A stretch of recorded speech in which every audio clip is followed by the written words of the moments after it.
जब कर्ण ने श्री कृष्ण से पूछा मेरा क्या दोष था, जरूर जाने श्री कृष्ण का उत्तर।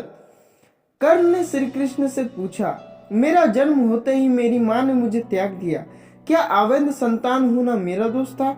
द्रोणाचार्य ने मुझे सिखाया नहीं क्योंकि मैं एक क्षत्रिय पुत्र नहीं था, क्या यह मेरा दोष था?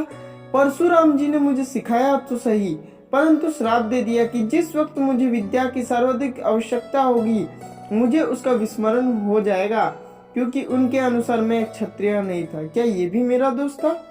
केवल संयोगवश एक गाय को मेरा बाण लगा और उसके स्वामी ने मुझे श्राप दिया, क्या ये भी मेरा दोष था माधव?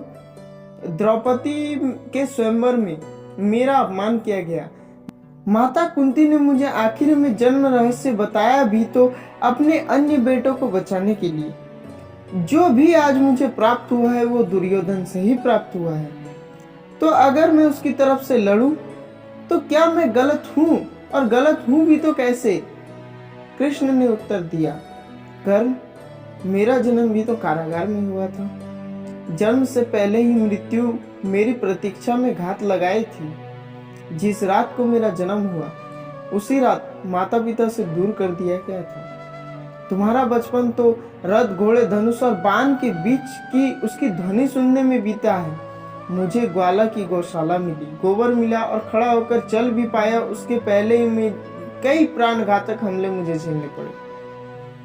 कोई सेना नहीं, कोई शिक्षा नहीं, लोगों के ताने ही मिले कि उनकी समस्याओं का कारण मैं हूँ। तुम्हारे गुरु जब तुम्हारे शौर्य की तारीफ कर रहे थे, मुझे उस उम्र में कोई शिक्षा भी नहीं मिली थी। जब मैं 16 वर्षों का हुआ था तब जाकर कहीं ऋषि संदीपन के गुरुकुल पहुंचा।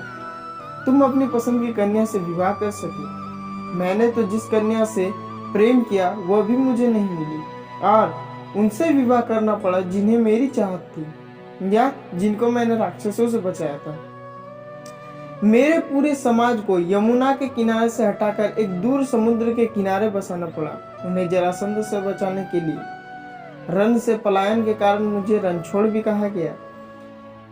तुम खुद सोचो कि अगर दुर्योधन युद्ध जीतता है तो तुम्हें बहुत ज्यादा श्रेय मिलेगा, धर्मराज अगर जीतता है तो मुझे क्या मिलेगा? मुझे केवल युद्ध और युद्ध के निर्माण में हुई समस्याओं के लिए दोष दिया जाएगा। एक बात का स्मरण रहे कर्ण, हर किसी को जिंदगी चुनौतियां देती है, जिंदगी किसी के साथ न्याय नहीं करती। दुर्योधन ने अन्याय का सामना किया तो युधिष्ठिर ने भी अन्याय भुगता है, लेकिन सत्य धर्म क्या है यह तुम जानते हो। कोई बात नहीं, अगर कितना भी अपमान हो, जो तुम्हारे अधिकार है वो हमें ना मिल पाए। महत्व इस बात का है कि तुम उस समय उस संकट का सामना कैसे करते हो। रोना धोना बंद करो कर्ण, जिंदगी न्याय नहीं करती इसका मतलब यह नहीं कि तुम अधर्म के पाथ पर चलने की अनुमति है।